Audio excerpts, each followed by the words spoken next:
बताने आए थे कि हमें जल्द से जल्द कार्रवाई चाहिए और उसी तरह से हमको आश्वासन भी मिला। जिस तरह से हम आए थे उसी तरह से हमको आश्वासन मिला है। दो से एक दिन में हमको अच्छी कार्रवाई देखने को मिलेगी। किस तरह की कार्रवाई देखने को मिलेगी? बस जब दिखेगी तो आप लोग को भी दिखेगा वो चीज़, और वो हम बोल नहीं सकते हैं। बस हम इतना जानते हैं कि जैसे हमको आश्वासन दिया जा रहा है हमको अच्छी कार्रवाई देखने को मिलेगी। संतुष्ट हो इस बात में? नहीं, संतुष्ट तब होंगे जब हमारे भाई के जो अपराधी हैं वो खत्म हो जाए, तभी, नहीं तो नहीं। अभी कैसे हम कर सकते? तो कार्रवाई किस तरह की देखने को मिल सकती है, क्योंकि अपराधी तो अभी पकड़े नहीं गए हैं, तो किस तरह की कार्रवाई का इशारा कर रही है? समझ लीजिए कुछ तो किया जाएगा, जैसे कि हमको आश्वासन मिला उस तरह से कुछ ना कुछ किया ही जाएगा। नहीं, आपकी मांगे रही उनकी गिरफ्तारी, एनकाउंटर और दूसरा बुलडोजर कार्रवाई, तो क्या इसमें से रिलेटेड कुछ हो सकता है? बुलडोजर दोनों में कार्रवाई से हो सकता है। अभी आप कुछ डॉक्यूमेंट लेके भी गई थी, तो वो क्या है? वो यही थोड़ा नोटिस वगैरह आया था, वही से हम दिखाने गए थे कि सर आ गया है, अब तो कार्रवाई होनी चाहिए। तो बस कार्रवाई होगी, जल्द से जल्द होगी, एकदम निश्चित है।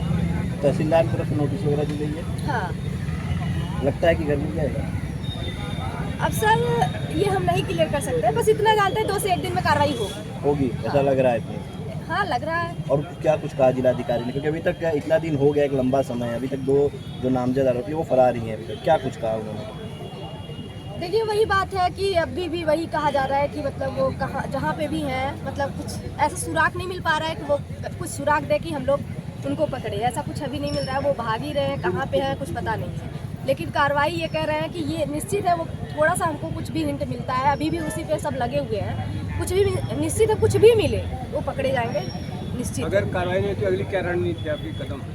18 तारीख से धरना, फिर से हमारा वो आंदोलन चालू होगा और हम चाहते हैं उससे पहले हमको पूरी कार्रवाई मिल जाए। अच्छा, जिस तरह से प्रदीप बिंद के अधिवक्ता जो है उन्होंने जिस तरह से बयान दिया था एक लेकर के आज़ाद को और आपकी प्रभावित थी उनको लेकर के, इसको कैसे देखती हो? क्या लगता है ऐसा कुछ हुआ था जिस तरह से वो कह रहे थे कि नहीं लेकर के भागा? देखिए आजकल लड़कियों के ऊपर उंगली उठाना एक बहुत आम बात हो चुकी है और वो वही कर रहे हैं कि लड़की के ऊपर उंगली उठा के कैसे भी इसको बचाया जाए।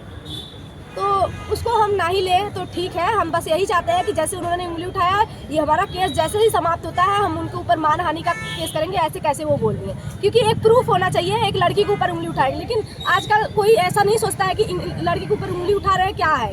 आजकल कहीं भी जब बड़े बड़े लोगों के ऊपर उंगली उठ जा रही है, उनके घर की बेटियों के ऊपर उठ जा रही, तो हम तो आम आदमी। आपने प्रेस कॉन्फ्रेंस की थी, उस दौरान आप ये बता रही थी डर भी आपको है, क्योंकि सर अगर वो पकड़े नहीं जा रहे तो सोच लीजिए हमारे अभी इसी बीच में कोई भी हमको मार सकता है, लेकिन हमें कार्रवाई करने के लिए बाहर तो निकलना पड़ेगा, बात तो करनी पड़ेगी। बिना बात के कुछ होगा नहीं। अब ये समझ लीजिए अपने जान पे खेल के हमको जो करना है वो तो करेंगे। कभी भी हमें कोई भी कुछ भी हो सकता है। तो इसका मतलब ये समझ लीजिए हम यही जानते हैं कि सरकार हमको इंसाफ दे दे जल्द से जल्द, हम यही चाहते हैं। डीएम साहब ने क्या कहा? आश्वासन मिला है कि जल्द से जल्द बड़ी कार्रवाई होगी और हम लोग उसी प्रयास में है कि जल्द से जल्द वो पकड़े जाए, जल्द से जल्द उनके ऊपर कार्रवाई हो। जिस तरह से तहसील प्रशासन द्वारा नोटिस भी दी गई, इससे लगता है कि हाँ प्रशासन आपका साथ दे रहा है, कार्रवाई आपकी?